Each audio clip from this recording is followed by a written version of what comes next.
말씀 신명기 1장 10절 11절 너희의 하나님 여호와께서 너희를 번성하게 하셨으므로 너희가 오늘날 하늘의 별같이 많거니와 너희 조상의 하나님 여호와께서 너희를 현재보다 천배나 많게 하시며 너희에게 허락하신 것과 같이 너희에게 복 주시기를 원하노라.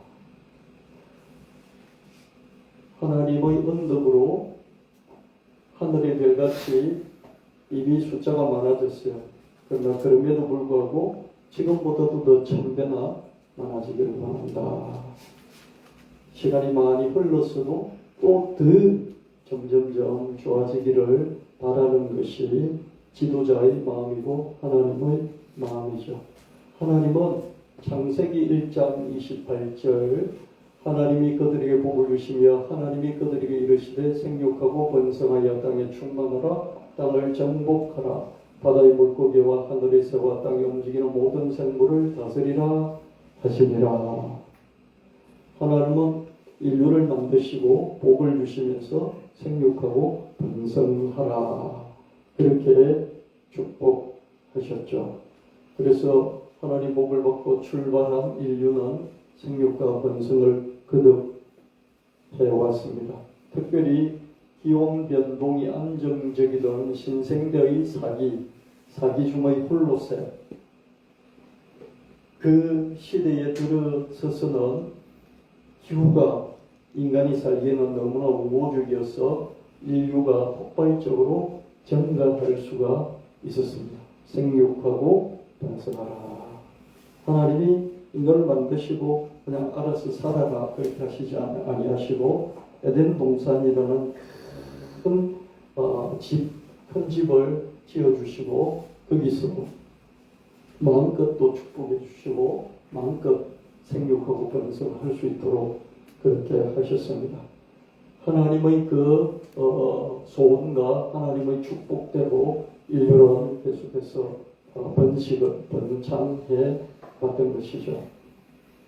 많은 시간이 지나서 하나님이 신명기 1장 10절 11절을 통해서 또한 모세에게 그런 마음을 주시고 또 모세를 통해서 이스라엘 백성들이 현재도 많은 성장과 발전이 있었지만 또 더 성장하고 발전하되 천배나 더 많아지기를 원한다. 그런 복을 주시기를 원한다. 이런 말씀을 주셨습니다.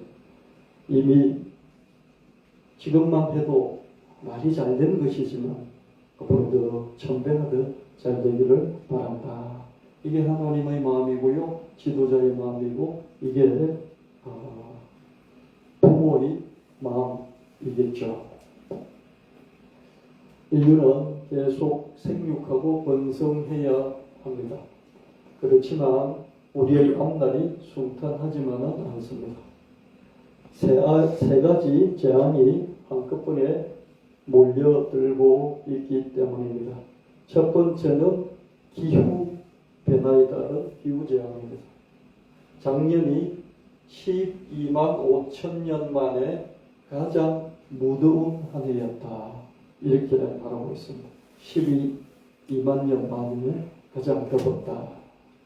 아프리카 코끼떼들이 죽었고요. 남극 펭귄떼들이 집단 폐사를 당해야 했습니다. 2024년 올해는 작년보다도 더 더운 한 해가 될 것이다. 이렇게 예상하고 있습니다. 연초에 보니까 어떻습니까? 유럽에죠. 유럽에는 이상한 기후 현상들이 일어나고 홍수가 나고 그죠? 엄청난 일들이 일어나는 것을 봅니다. 기온 1.5도 상한선으로 두고 있잖아요. 이 이상은 온도가 더 올라가면 안 돼. 근데 이 상한선이 올해 깨질 수도 있다. 앞으로 7년 동안의 상한선이라고 우리가 목표를 정했는데요. 이게 올해 내년쯤 깨져버릴 수도 있다. 이렇게 말하고 있습니다. 2023년은 12만 5천 년 만에 가장 더웠다. 올해는 그런데 더 더울 것이다. 아프리카 코끼리 떼, 남극 펭귄 떼가 떼죽음을 했다. 그런데 2024년 올해는 최악의 기후저항이 올 것이다. 이렇게 내다보고 있습니다. 두 번째는 인공지능 저항입니다. 인공지능을 기업들이 자꾸 도입을 하고 있죠. 그래서 실직하고 또 해고를 당하는 것이 그냥 반복되었이 일상적인 일이 되고 있습니다. 작년에는 미국에서 1179개 기업이 26만 명을 해고를 했습니다. 앞으로 미국 기업의 44%가 인공지능으로 인해서 올해도 내년에도 계속해서 해고를 할 것이다. 이렇게 말하고 있습니다. 인공지능의 가속적인 발전으로 이공계, 과학계통, 공대계통 이쪽의 전공자들도 일자리를 잃게 될 것이다. 이렇게 말하고 있습니다. 처음에 로봇이 나오고 인공지능이 나왔을 때 단순 반복하는 일을 하는 사람들은 일자리를 잃을 것이다. 그랬잖아요. 근데 지금은 이공계조차도 일자리를 잃을 것이다. 의사를 비롯해서 전문직들도 일자리를 잃을 것이다. 인공지능 대부로 불리는 제프리 힌턴 교수가 있습니다. 이분은 빠르면 5년 안에 일반지능, 초지능이 나올 수 있다. 일반지능, 초지능은 뭐냐면요. 어떤 영역에 한정되어 있는 그런 인공지능이 아니라 우리처럼 모든 걸 다 생각하고 판단하고 할 수 있는 그런 인간과 같은 일반지능, 인간 같은 일반지능을 넘어서는 슈퍼 인공지능이 나올 것이다. 이렇게 봅니다. 그것도 5년 안에 나올 확률이 50% 정도 된다. 그럼 10년 안에 나온다는 것 아니에요. 그죠? 그럼 제가 여러분들하고 2010년, 15년까지 계속 인공지능 이야기를 했을 때요. 그때는 변곡점이, 특이점이 2045년이라고 그랬어요. 2045년쯤이면 인간지능을 넘어서는 인공지능이 나올 것이다.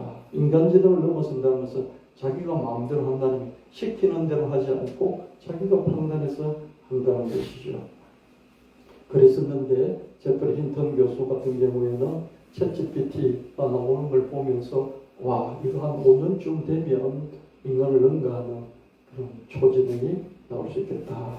그렇게 예상을 하고 있는 것이죠. 미국은 인공지능 칼바람, 고임금 사무직 대량 해고, 이게 이제 다반사, 밥 먹듯이 일어나고 있고요. 공대생도 쓸모없어질 것이다. 노벨 경제학자가 이런 경고를 했습니다. 세 번째는 인공지능 제한 다음에 세 번째는 인구제한입니다. 대다수 선진국들이 저출산 추세에 빠져 있어요. 우리나라는 저출산도 아니고 초저출산의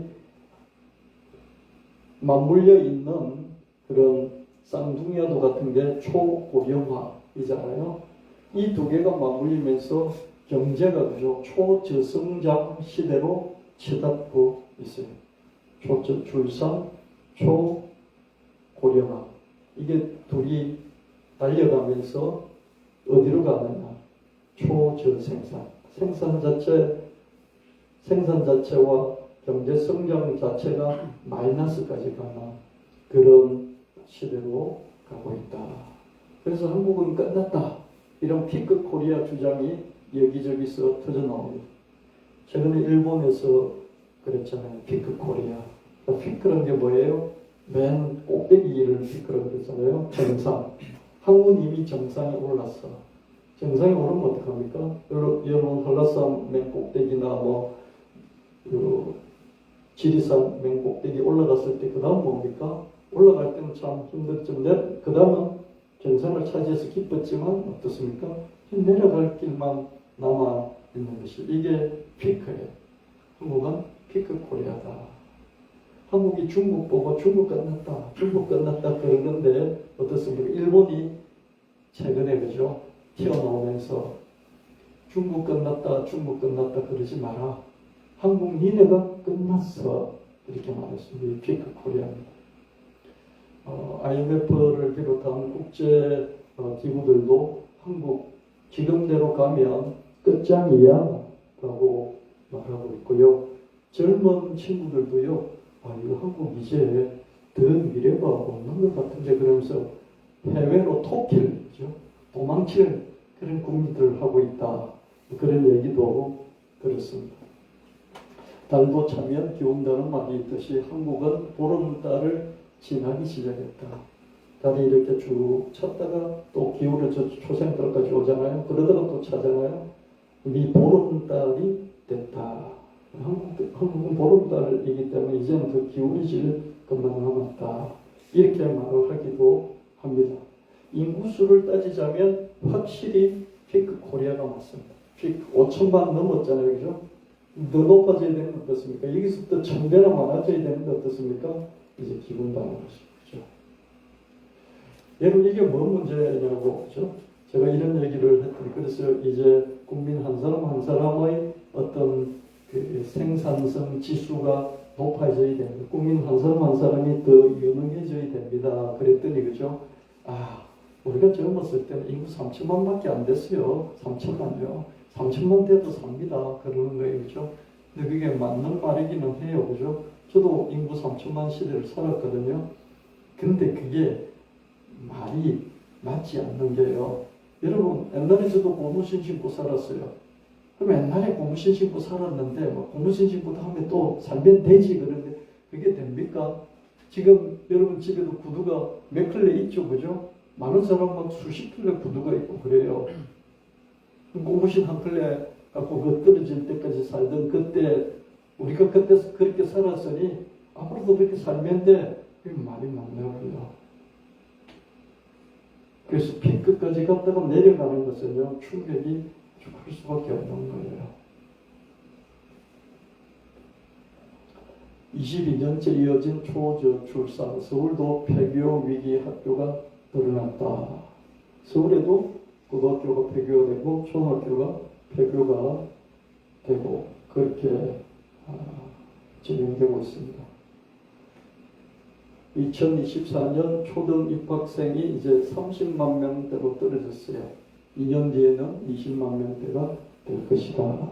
저 아이들이 제 집 아이가 초등학교 들어갔다면 70만 명 정도 됐거든요. 70만 명대였는데 지금 벌써 30만 명대로 떨어진 거예요. 전쟁에서 모든 병사, 전력의 10%를 잃는다고 하면 대패했다. 그렇게 평가합니다. 여러분, 전쟁에서 졌을 때, 그죠? 자기가 갖고 있는 병사의 한 50% 정도 잃어야 전쟁에서 지는가 이렇게 생각하는데요. 전쟁사를 보면요, 크게 패했다. 그럴 때 보면 예를 들어서 한 10만 명 정도 되는 군사가 있었으면요, 한 10,000명쯤 전쟁에서 전사를 했잖아요. 그럼 대패한 겁니다. 완전히 진 거예요. 근데 5천만 명에서 3천만 명으로 인구가 떨어지는 것이 괜찮아. 그럴 수 없는 것이지 않습니까? 합계 출산율이 2.1은 돼야 현상을 유지할 수 있도록. 둘이 결혼해서 2명, 2.1명은 나야, 평균 2.1명은 나야 1명 정도는 살다가 죽을 수 있으니까, 그렇죠? 유지가 되는 현상 유지인 것이죠. 근데 우리나라 합계 출산율은 2018년에 지금부터 한 5년 전쯤에 0.98을 기록했어요. 그렇죠? 1이 안 되는 거죠. 계속 추락하고 있습니다. 여러분, 이렇게 기후재앙도 있고 인공지능재앙도 있고 인구재앙이 있는데요. 지금 현재도 시작이 됐는데 앞으로는 이게 더 가깝다 확산될 거라는 거죠. 그죠? 이게 한꺼번에 뭉치면서 일으키는 그 파장은 클 수밖에 없습니다. 앞으로 여러분 뭐를 하든 이 세 가지 재앙을 각각 놓고 또는 두 개, 한 개, 두 개, 세 개 합쳐가지고요 놓고 이게 평가를 할 수 있어야 돼요. 저도 설교를 하기 위해서 여러분에게 좀 더 구체적으로 설명하기 위해서 한 가지를 놓고 두 개를 합쳐보고 이렇게 했는데 별로 머리에서 그죠? 그 디테일이 구체적으로 세부적으로 나오지를 않더라고요. 머리의 한계인 것이죠. 그죠? 아무도 가보지 않는 길이잖아요. 아무도 가보지 않는 길을 먼저 여기서 앞을 내다보면서 길을 만들려고 하니까 이 뇌가 가동이 안 되는 것이죠. 그죠?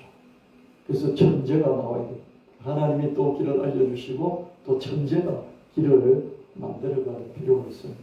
저만 이렇게 고심하지 않고 여러분도 한 가지를 놓고 고민해보고요. 또 두 가지를 섞어서 고민을 해보고요. 그걸 여러분의 지금 하는 일과 연관지어서 생각해보고요. 또는 하는 일과 상관없이 내가 다음에 무슨 일을 하려고 하는데 그 일과 연결시켜서 생각해보는 시간들을 갖게 되시길 축원합니다. 여러분 스스로 그렇게 해야 되고요. 또 하나님께 그런 것을 여쭤봐야 돼요. 그거를 제가 목사가 그냥 혼자서 알아서 다 하고 그 다음에 여러분에게 그냥 들려만 주고 여러분 듣는 둥 하고 끝나는 게 아니고요. 여러분들도 이런 것 가지고 고민을 해야 된다는 거죠. 여러분의 미래가 달려있고요. 여러분의 자손들의 미래가 달려있기 때문에 그렇습니다.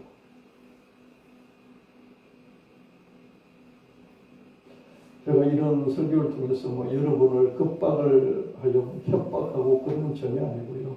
여러분들이 조금이라도 이런 것을 알고 대비를 할 수 있으면 좋겠다. 연초에 1월 1일 일본에서 큰 지진이 일어났잖아요. 바다에서 일어나서 큰 문제는 없었겠거니 그랬는데 그 여파로 100명이 넘게 죽고요. 100명이 넘게 실종이 됐지 않습니까? 그렇죠? 누가 그걸 피할 수가 있어요? 미리 알 수가 없어요. 미리 알 수 없으니까 꼼짝없이 당하는 게 지진이에요. 지진은요, 앞으로 해수면 상승이 더 되어지면서 해수면 상승이 더 되어지니까 물의 압박이 훨씬 커질 것 아닙니까? 물의 압박이 훨씬 더 커지니까 어떻습니까? 이 밑에 있는, 해수면 밑에 있는 또는 땅에 있는 이 축이, 그죠?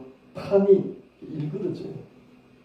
그래서 그게 마침 그 지진대가 그게 몰려있으면 그 판이 압박에 의해서 일그러지기 때문에 지진이 이전보다도 더 많이 발생이 되고 있습니다. 이게 기후재앙에 따른 여러 가지 현상들인데 그 중에 하나도 지진이 더 자주 발생합니다.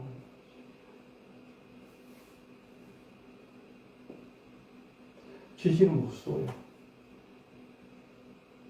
지진이 발생할 것 같아. 그걸 10초 앞당겨, 1분 앞당겨 진단해서 알려줄 수 있는 길이 없어요. 이 지진 무섭습니다. 단지 우리가 아는 것은 이런 지진이 일어날 가능성이 기후재앙으로 자꾸 많아져 가고 있다. 기후재앙은 뭡니까? 갑자기잖아요. 갑자기 폭우 쏟아져. 갑자기 폭설이 내리기. 그래서 위험도가 크죠. 그죠? 그래서 여러분들에게 이 말씀을 드리는 것은 여러분도 자꾸자꾸 이제 머릿속에 이게 초기화가 되어 있어야 된다는 거죠. 기후재앙, 인공지능재앙, 인구재앙 딱 초기로, 디폴트로 값이 딱 주어져서 여러분 뭘 하든지 여기서부터 출발하도록 하는 그게 필요하지 않을까 그런 생각이 듭니다. 그래서 저도 주님께 기도하고 생각해봐도 그렇게 별 뾰족한 수는 없어요. 그래도 저만 고민하지 말고 여러분들도 한 번씩 일을 하시면서 이런 고민들을 디폴트 값으로 초기화 값으로 할 수 있으면 좋겠다. 오늘 여러분이 설교 듣고요. 또 잊어먹고요. 그냥 여러분 삶에 묻혀서 살 거예요.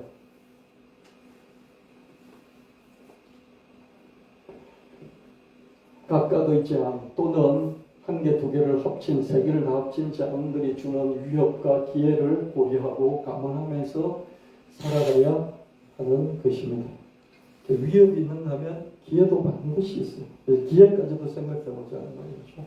세 가지 재앙이 다 즉각적이고 직접적이죠. 인공지능 때문에 잘려버렸어요. 너무나 적극적이고 직접적이죠. 그죠? 인구재앙 때문에 어떻습니까? 단절이 되고 이제 더 안 되는 거 어떻습니까? 학교가 문을 닫아요. 적극적이죠.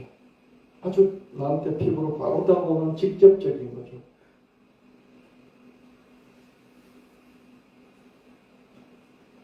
기후재앙은 느닷없이 사람의 따귀를 때리듯이 갑자기 푹 튀어나와요. 그냥 가만히 내가 내일 할 일이고 누가 와서 내 따기를 때려보는 것이겠죠. 이게 교제예요. 인공지능 제한은 전문직, 비전문직을 가리지 않고 잘라내요.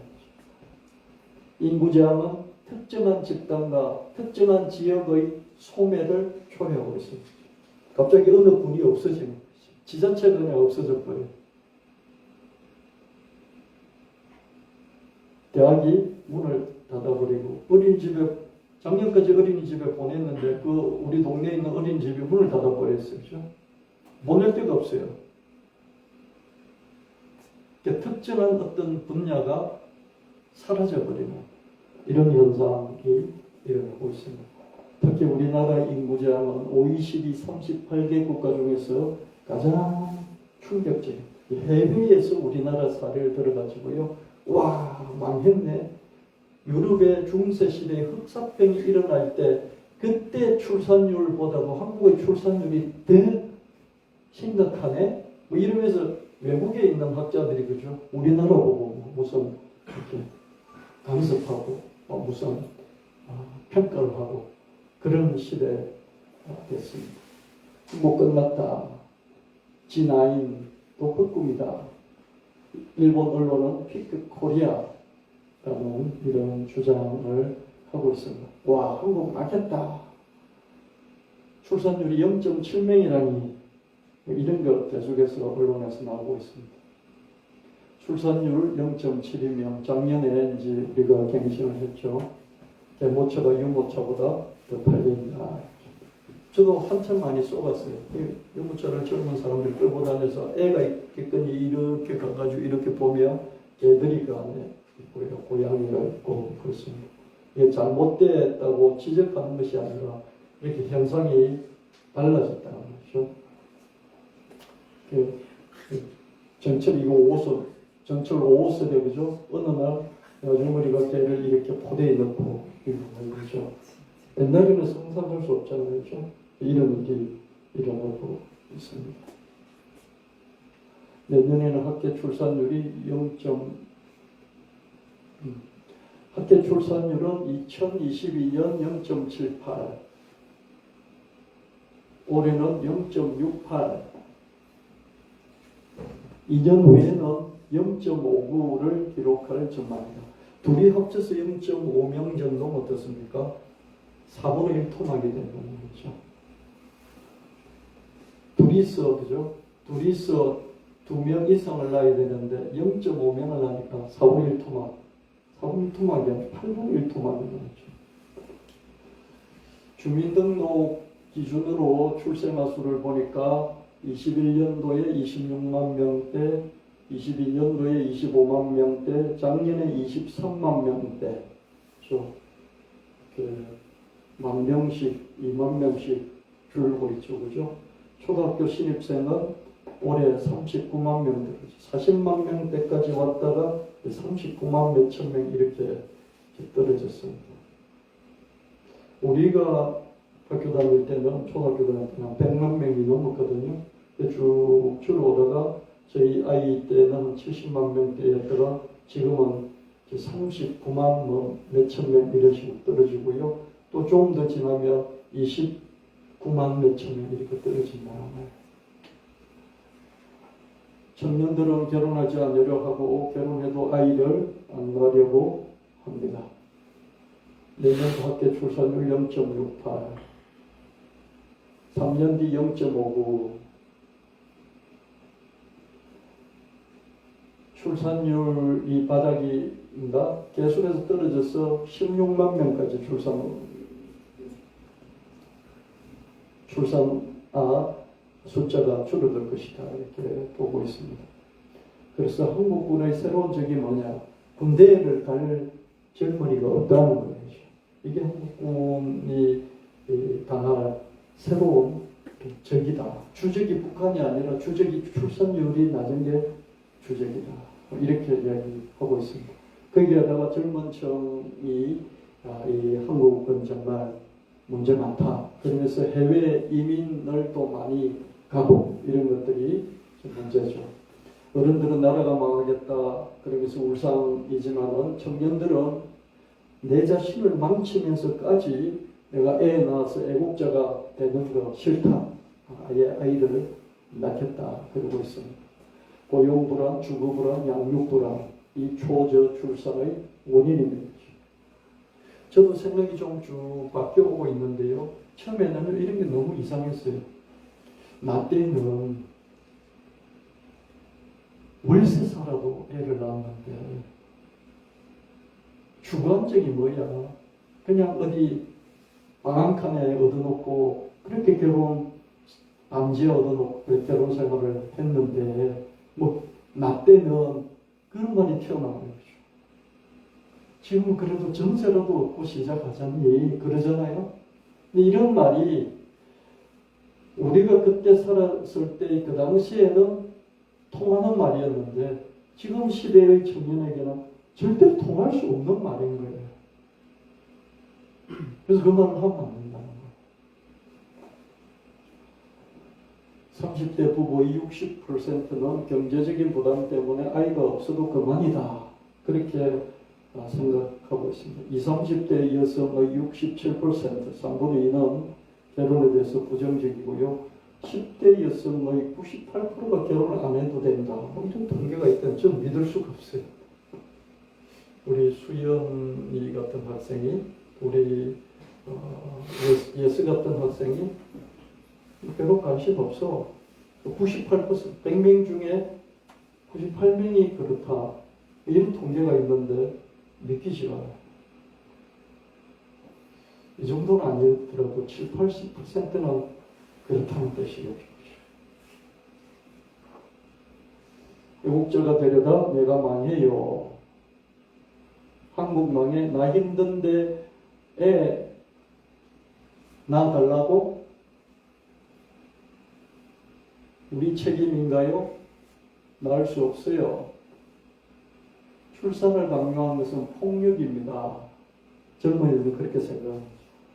주거불안, 뭐 이런 양육불안, 또 고용불안 이런 상태에서 어른들이 애 낳아라 만나면 결혼 언제 해? 애 낳아라 그러는데 이건 폭력이에요. 그러면 진짜 폭력인 거예요. 그래서 저도 언제 결혼해? 언제 아이 낳아? 이런 마음이 있죠. 근데 이런 말을 하게 되면 이게 폭력이라는 거예요. 왜 폭력일까요? 그러면 그렇게 말하는 너희가 다 내놓아서 우리가 아이들을 낳을 수 있게 사회를 만들어줘. 그러면서 말을 해. 그런 폭력이 아니야. 입장이 그런 거죠. 출산율 꼴찌, 출산 현상의 원인은 경제적인 부담이 많다. 비싼 집값과 비싼 교육비 문제가 된다. 30대 부부 60%는 애 없어도 그만이다. 이렇게 말하고 있고요. 많은 경쟁 압력을 느끼고 고용, 주거, 양육 불안이 있어서 아이를 안 낳고 있습니다. 20, 30대에는 67%가 결혼에 대해서 부정적입니다. 여성들의 자아실현 욕구는 남자들과 똑같고요. 그리고 오히려 더 높습니다. 결혼해서 아이 낳는 것이 인생의 목적이 아닌 것이죠. 자기를 직업을 통해서 실현하고자 하는 이 욕구가 남자들만큼 또는 그 이상으로 있다는 거예요.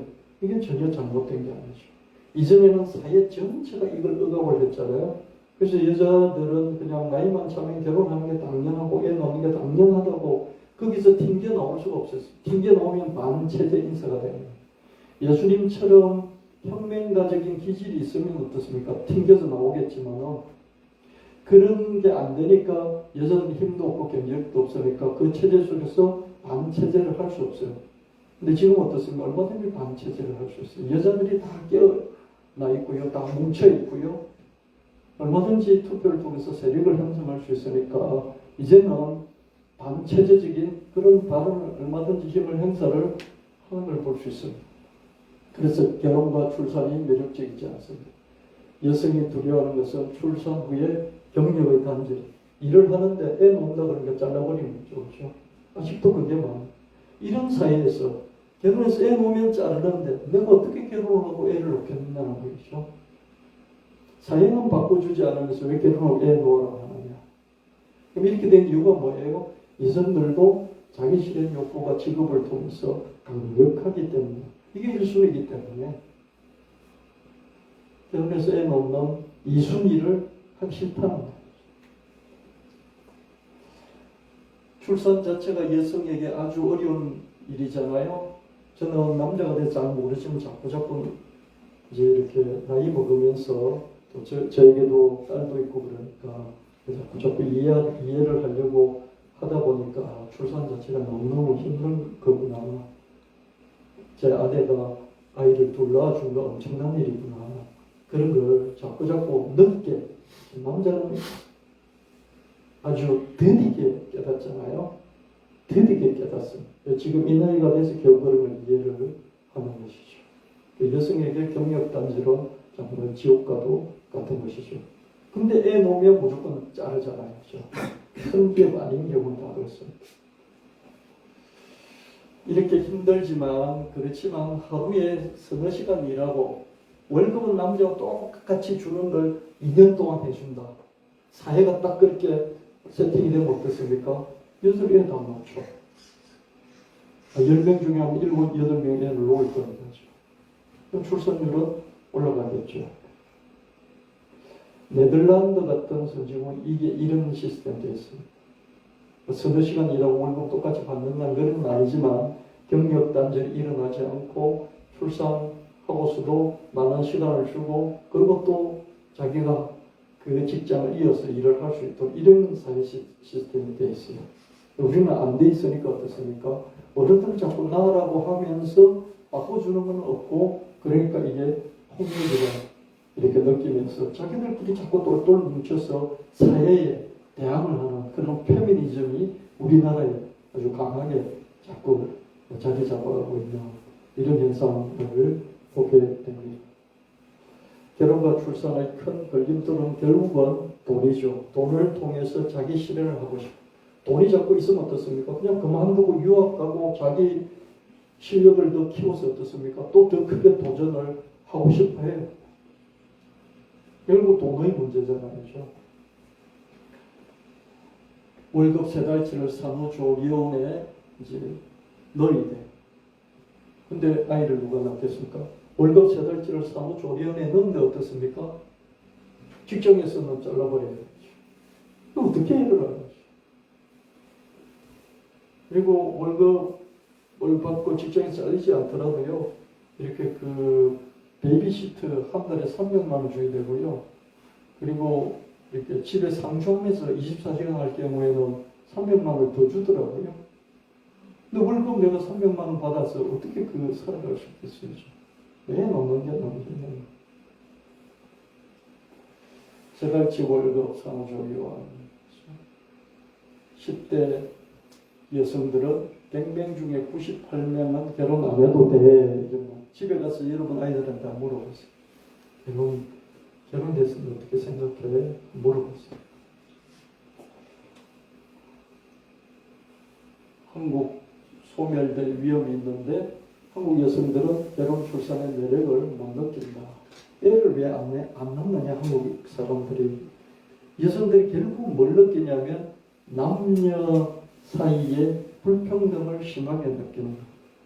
남자는 계속해서 직장을 다니는데 여자는 결혼하고 출산하면 직장 자체를 잃어버리고 혹시 직장에 다니더라도 이 현직으로 몰아버리고 이게 안 된다.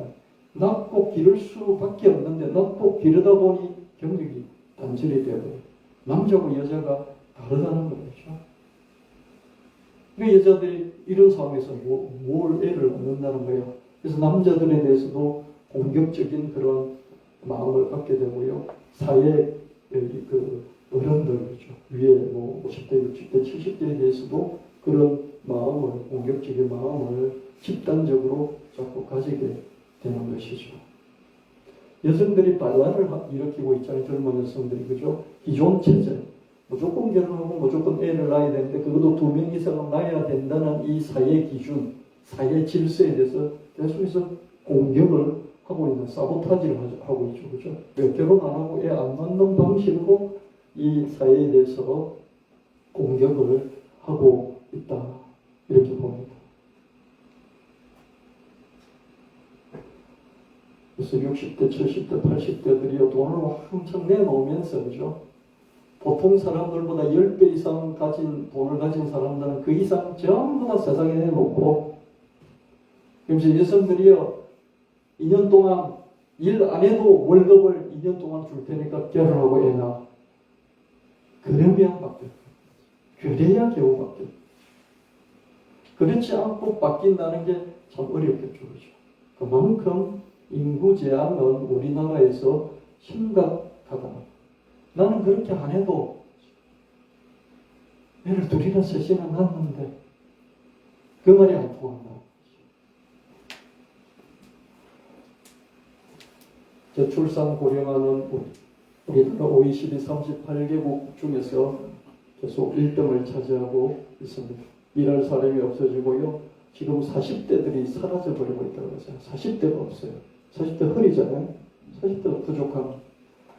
100명이 119명을 부양해야 되는 그런 시대가 됐습니다. 초저출산 고령화의 지속으로 사회 구조가 격변하고 있어요. 유치원 때부터 대학교에 이르기까지 다 축소 계속 줄어들고 있고, 학교 교실은 노인 침실로 바뀌고 있고, 결혼식장 산부인과 산후조리원 소아과는 계속 줄어들고 있습니다.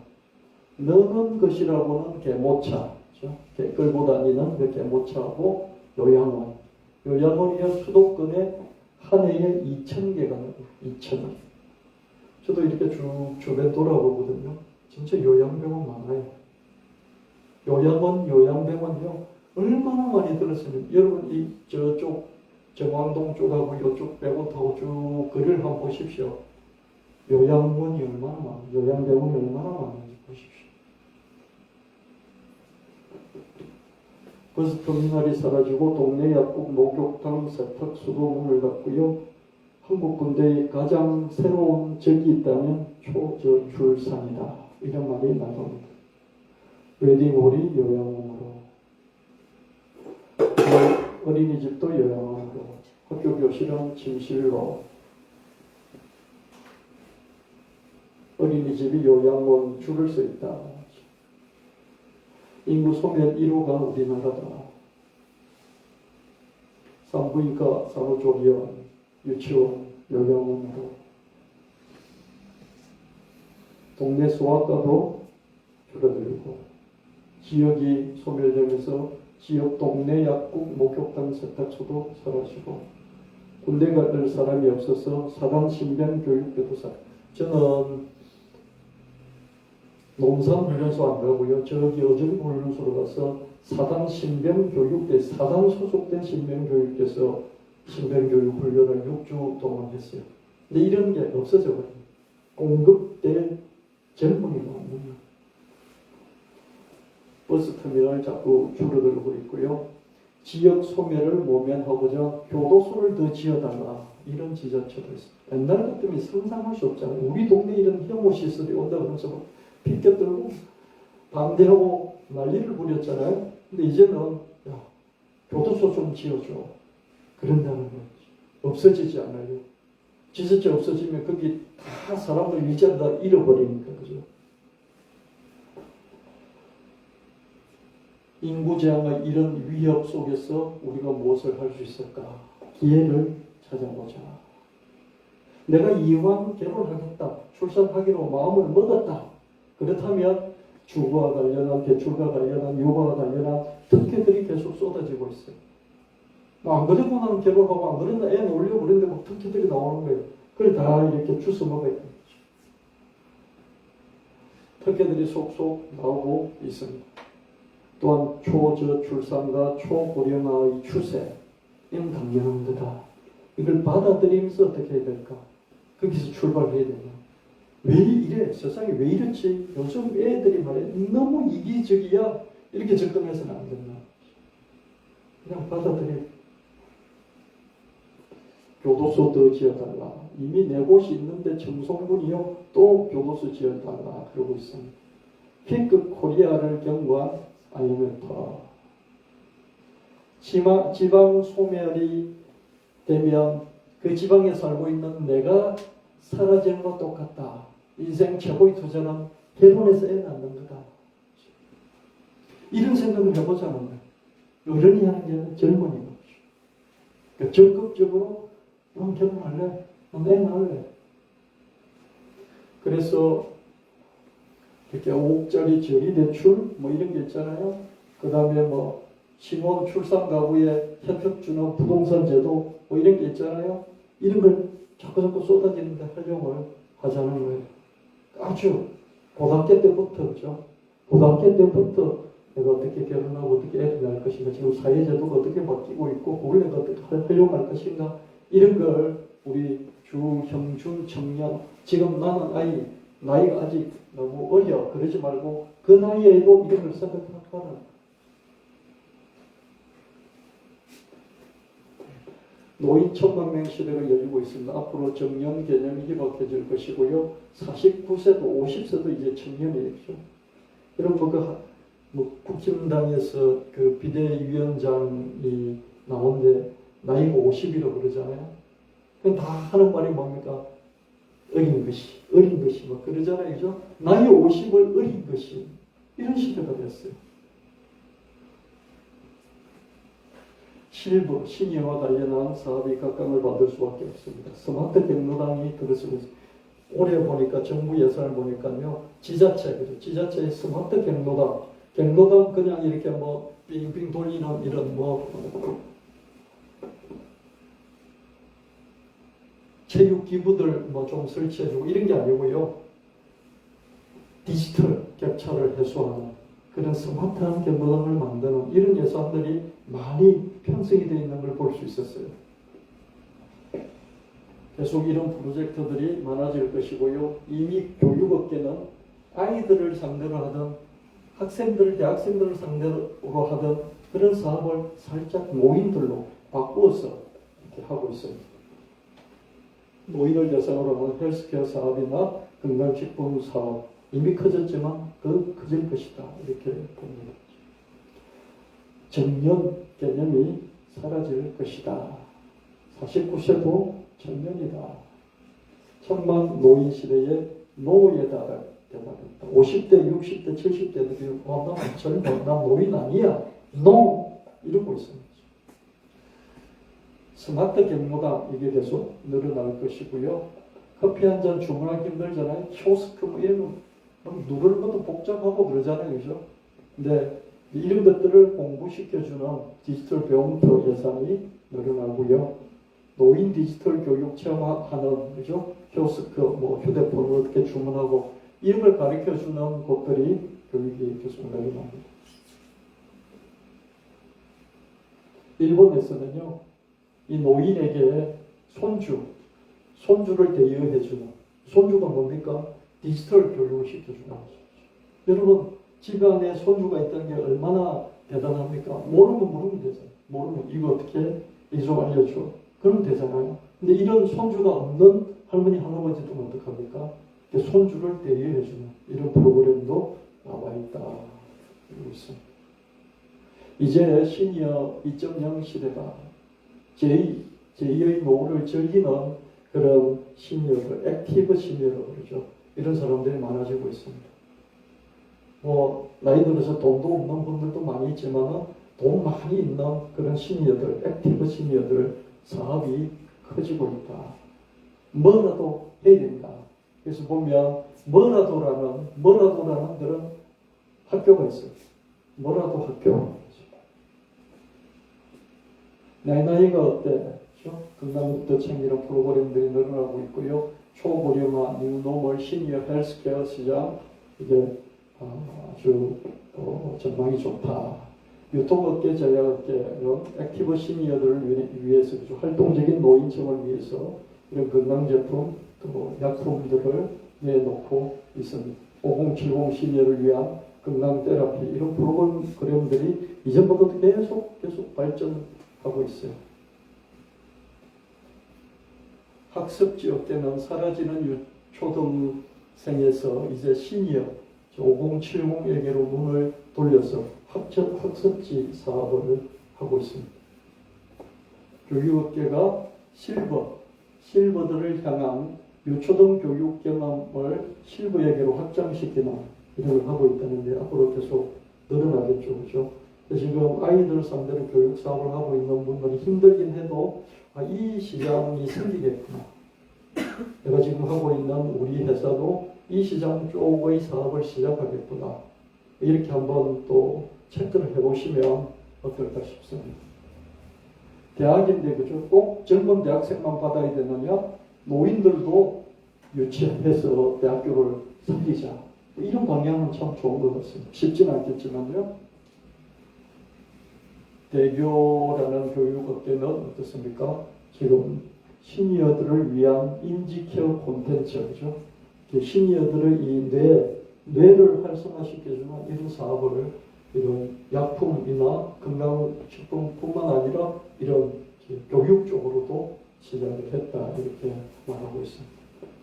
여러분 기후재앙, 인공지능재앙, 인구재앙 앞에서 우리가 속수무책이어서는 안 되겠다. 목사님은 뭐 할 일이 없으시니까 시간이 많으니까 뭐 이런 생각도 하시겠지. 그건 맞아요. 제가 여러분들 훨씬 시간이 많으니까 이런 생각 저런 생각하고 자료를 찾고요. 제가 여러분 앞에 이 오늘 설교를 한 편 만들려면 좀 일주일 내내 또는 2주일 내내 생각하고 자료 찾고 그렇게 돼요. 눈이 시릴 정도로 자료. 이렇게 보여드리는 이런 뉴스라든지 이런 것들은 제가 휴대폰으로 자료를 이렇게 검색하고 그걸 이렇게 잘라서 이렇게 붙여서 이렇게 보여주는 거잖아요. 저는 이걸 찾고 여러분에게 보여주기 위해서 그 시간 많이 투자해요. 눈이 시려요. 여러분은 그런 시간이 없겠죠. 그래서 제가 이렇게 툭툭 던져주면 여러분들이 그걸 받으셔서 여러분도 생각해 보셔야 돼요. 찾아보시고 생각도 하시고. 답답하니까 주님 어떻게 됩니까? 질문도 해보고. 질문했는데 주님이 안 가르쳐 주시니까 또 답답하고. 그래서 또 한 번 더 나아가보고. 이게 우리의 인생일 것입니다. 위협을 피하고 기회를 찾아야 합니다. 반드시 기회가 있습니다. 하나님께 찾고 또 스스로 찾아야 합니다. 구하라 그리하면 내게 주실 것이요 찾으라 그리하면 찾아낼 것이요 문을 두드리라 그리하면 내게 열릴 것이니 마태복음 7장 7장. 그리고 하나님께 이런 세 가지 재앙 앞에서 답을 찾고 또 스스로 하나님께 찾을 뿐만 아니라 스스로 찾아보는 거예요. 제가 여러분에게 설교를 하기 위해서 찾았더니요. 이런 게 있대요. 그러면 세 가지를 합쳐서 뭔가 답은 뭐가 있을까? 인공지능하고 또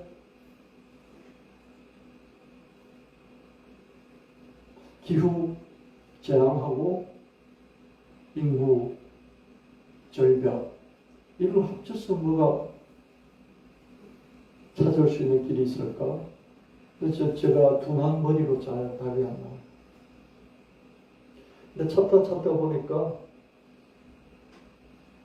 건강과 노인 건강과 관련된 의료, 헬스케어 이런 게 자꾸 발전할 거다 얘기죠. 그거 하나 하고 인공지능하고 합쳐서 찾다 보니까 의학 쪽에 그죠. 의학 쪽에 의료기기를 만드는 어떤 회사 거기에 인공지능을 합쳐서 그러니까 건강 의료기기와 어떻습니까? 인공지능을 합친 어떤 회사를 제가 하나 찾아봤는데요. 그 회사가 이렇게 몇 년 동안 쭉 실적이 좋은 거예요. 앞으로 이런 회사들이 계속 할 수 있겠구나. 만약에 내가 초창기에 이 회사를 발견을 했다면 이게 하다못해 100만 원이라도 주식 투자를 할 수 있었겠구나. 이런 생각도 들긴 했어요. 여러분이 그렇게 하라는 건 아니고요. 찾아야 됩니다. 찾고 구하고 두드리고. 하나님을 믿는다면 우리가 찾고 구하는 것에서 더 넘어가서 전진할 수 있어야 됩니다. 세상 풍조를 거스르는 자세를 가져야 합니다. 체제의 반체제적인 이미 질서 잡혀 있는 그것을 거스르는 이런 생각과 행동을 할 수 있어요. 예수님이 그렇게 하셨으니까 우리 예수님 따라서 예수님이 기존의 질서와 체제를 기존의 성전 중심, 제사장 중심, 또 율법 학사들 중심, 또 기존의 안식일 체제 이런 것들에 대한 질서를 인정하지 않으셨잖아요. 그렇죠? 그 새로운 질서, 하나님 나라의 새로운 질서. 수고 무거운 짐진 자들은 내게로 와. 가난한 너희들은 이제 행복할 것이야. 왜? 내가 너희들 책임지겠어. 이게 주님이 새로운 패러다임, 새로운 노멀, 뉴노멀을 기준을 제시하는 것이죠. 그래서 우리가 이런 예수님을 믿는다면 어떻습니까? 우리도 그렇게 해볼 수 있다는 거예요.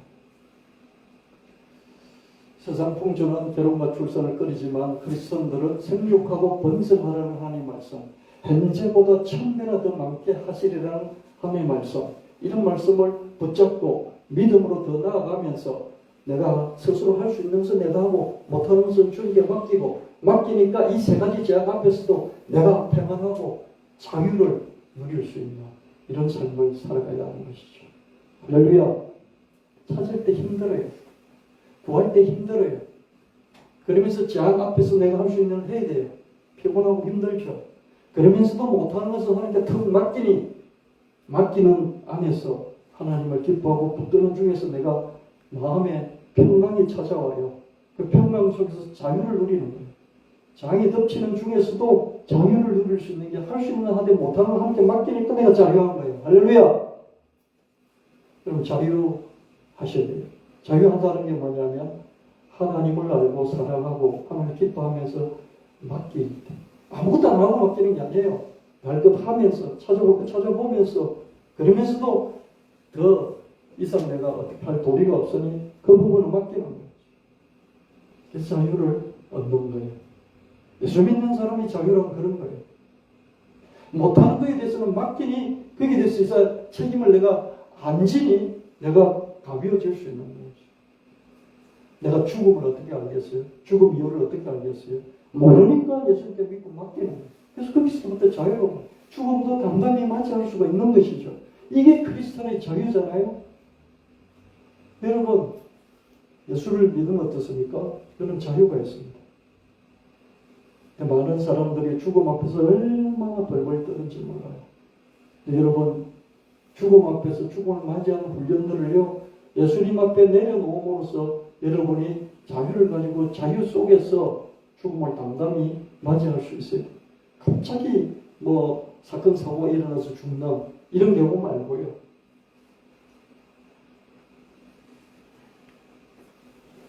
나에게 능력 주시는 분 안에서 나는 모든 것을 할 수 있습니다. 빌립보서 4장 13절 말씀. 세상이 정말 엄청난 이런 재앙 속에서 앞으로도 더 이렇게 어려움을 당하겠지만 그러나 하나님 내게 능력을 주신다면 나는 모든 것을 다 할 수 있어. 이런 말만 하면서 아무것도 안 하면요 그 미신이에요. 맹목적인 거죠. 자기가 할 것 하면서 이런 것들을 염두에 두고 준비도 해나가면서 이런 말씀을 딱 붙잡고 나가면요 자유함이 있고요 능력이 있습니다. 능력 주시는 자에서 내가 이런 상황에서도 다 할 수 있어. 내적인 힘을 갖는 것이죠. 또 여호와를 기뻐하라 그가 내 마음의 소원을 내게 이루어 주시리로다. 시편 37편 4절 말씀. 제가 가장 좋아하는 말씀 중에 하나가 이 말씀입니다. 잠언 3장에 나오는 거죠. 너 길을 여호와께 맡기라. 그럼 내 길을 지도하시리라. 이 말씀 나오고요. 이 말씀 시편 37편 말씀. 사는 중에 짬짬이 하나님을 생각하고요. 한 번씩 멈추어서 하나님을 사랑하고요. 또 하나님을 기뻐하고요. 그러다 보면 어느 날 마음의 소원이 이루어져 있을 것입니다. 그럼 우리가 하나님을 어떻게 생각해요? 알지도 못하는 거예요. 우리가 하나님을 어떻게 사랑해요? 알지도 못하는 거예요. 우리가 하나님을 어떻게 기뻐해요? 하나님 한 번도 만나본 적도 없는데 어떻게 기뻐하냐고요. 그래서 훈련을 자꾸 해야 됩니다. 없는 데서, 안 보이는 데서, 손에 안 잡히는 데서, 내 눈에 없는 그런 대상을 놓고 생각해야 되고 그 대상을 놓고 사랑해야 되고 그대성을 얻고 기뻐해야 되니까 여러분 훈련이 안 되면 할 수 없어요. 하나님께 와글와글 기도하는 건 할 수 있어요.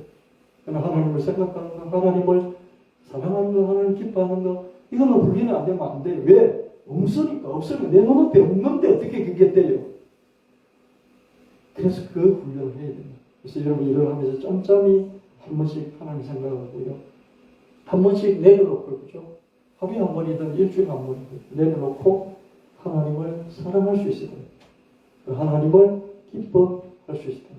그렇게 될 때 여러분 이 원하는 것들이 어느 날 이루어져 있는 걸 보게 될 거예요. 손 놓고 그것만 하라는 게 아니에요. 할 일을 다 하는 중에 짬짬이 할 일을 다 하는 중에 내려놓고 한 번씩 그렇게 하라는 거예요. 사랑하는 자들 영혼이 잘된 같이 내가 봉사에 잘되고 강건하게 내가 강구하노라. 요한 3서 1장이죠. 영혼이 잘되기를 축원합니다. 육체가 잘되기를 축원합니다. 봉사가 잘되기를 축원합니다. 이 목사의 바람은 모세가 하나님 앞에 이스라엘 백성들을 향해서 가졌던 그 바람처럼 하나님께서 여기까지 너희들 인도하시면서 하늘 별과 같이 이미 너희들 번성시켜 주셨지만 지금보다도 더 천배가 더 잘되기를 원하노라. 저는 저희 아이들에게 가지고 있는 그런 마음이 뭐냐면요.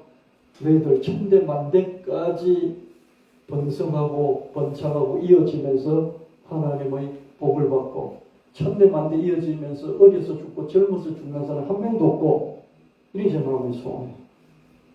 그래서 한 번씩 그렇게 축복해 주죠. 그 나머지 자식에게도 그렇게 막 축복을 해요. 아마 그 나머지 그런 생각 한 번도 안 했을지도 몰라요. 이게 목사의 마음이에요. 이게 모세의 마음이죠. 그죠? 이런 장들 속에서도 여러분 한 분 한 분이 건강하고 영혼이 잘 되고 하나님이 잘 되고 이 형통한 삶을 살게 되기를 바라는 것이 이 목사의 마음. 사랑하는 자여. 여러분 그렇게 되시기를 예수님의 이름으로 축원합니다. 또한 여러분이 나비엘서 선교회의 지경을 넓혀주시라고 기도해 주시길 바랍니다. 여러분 기도해 주시니까 감사합니다. 제가 지금 혼자서 나비엘서 선교회의 그 대표로 뛰고 있지만요. 여러분 같이 가지시고 기도해 주시니까 하나님이 자꾸 길을 열어주시고 열심히 하다가도 그냥 이게 뭐 하는 건지 모르겠다 싶을 때도 있습니다. 그럴 때는 그냥 하나님을 생각하고 하나님을 사랑하고 하나님을 기뻐합니다. 그럼 또 시간이 지나면 또 길이 열리고 그렇죠? 교회 부흥을 위해서 다 함께 여러분 헌신하시기를 바랍니다. 교회 부흥을 위해서 지금까지 하던 금 하시면 좋겠습니다. 제가 감사해요. 여러분 가족을 챙겨주셔가지고요. 가족들이 다 모으니까 이 자리가 가득 차요. 감사해요. 근데 우리는 거기서 조금 더 나가서 한 명이라도 한번 전도해보자. 이런 마음을 가져보시면 어떨까 싶습니다. 100명을 전도하면 한 명 겨우 올까 말까 하고요. 한 명 올까 말까 하는데도 여기에 정착할 가능성이요. 20% 30%밖에 안 돼요. 그래도 또 해보는 거예요. 아멘. 아멘. 이거는 슬리피솔이라는요. 머리에 차는 내 밴더입니다. 요즘 뇌 관리하는 것이 자꾸 많아지고 있는데요. 이렇게 33g밖에 안 돼요. 이렇게 간단한 머리에 차죠. 이렇게 수면, 잠을 잘 오게 하고요. 집중할 수 있도록 뇌에 미세전류를 흘려주는 그런 거. 슬리피솔이라는 이 뇌밴드로 꿀잠도 챙기고 집중력도 챙기죠. 불안, 우울, 스트레스, 불면 이런 것들을 줄여주는 이걸 찾아 이런 꿀잠밴드 슬리피솔이 있고 슬리피솔 플러스가 있습니다. 자다가 깨는 사람, 집중력이 필요한 학생, 스트레스가 받는 직장인, 불면, 불안, 우울, 스트레스가 있는 사람, 수면 관리 스트레스 완화, 집중력 강화, 학습력을 향상시켜주는 심신 컨디션을 관리해주는 뇌 건강 숙면 선물인데 개인의 건강을 관리하는 그런 밴드다. 뇌파 동조 기술을 이용해가지고 미세 전류를 보내서 전기 자극을 주는 그런 CES 기술인데요. 슬립 테크, 잠자는 기술, 딥테크, 아주 심층적인 그런 기술이다. 앱을 받아서 연동시키면 수면 모드, 집중 모드, 스트레스 모드, 안정 모드 이 4가지 모드가 있어 선택을 하면 앱하고 연결돼서 머리에 미세 전류를 흘려줍니다. 한 번에 30분씩 1일 2회를 사용하면요 언제든지 잠자기 전에 잠잘 때 하는 게 아니라 잠자기 전에 하면 이것이 직접적인 영향을 줍니다. 제가 하나 이렇게 구했는데요. 보십시오. 그럼 여기 보십시오. 이걸 이렇게 눌려 평소에 충전을 시켜놓고요. 이렇게 눌러주면 이제 들어옵니다. 이렇게. 이 들어오는 것을 이렇게 참 밴드가 있어서 그죠? 이런 반짝반짝 미세전류가 흐르죠. 그죠? 이렇게 참여 한 30분 동안 그럼 일하면서 컴퓨터 하면서 뭘 하든지 끌어다니면서 다 할 수 있어요. 그럼 이게 뇌의 뇌파를 미세전류를 조정을 해서 어떻습니까? 숙면할 수 있게 만들어주고 집중할 수 있게 만들어주고 요즘 아이들의 경쟁력이 이런 겁니다. 한 7, 8살 때부터 해가지고요 17살 이전까지 이 뇌를 관리해주는 이런 것들이 계속해서 나오고 있는데요. 부작용은 거의 없고 이 효과는 상당하고 그래서 이런 제품들이 정부 지원을 받아서 계속 나오고 있는 걸 볼 수가 있습니다. 이건 그렇게 비싸지 않아요. 10만 원대가 있고 33만 원대가 있는데요. 거기에 비해서 효능은 좋은 것 같습니다.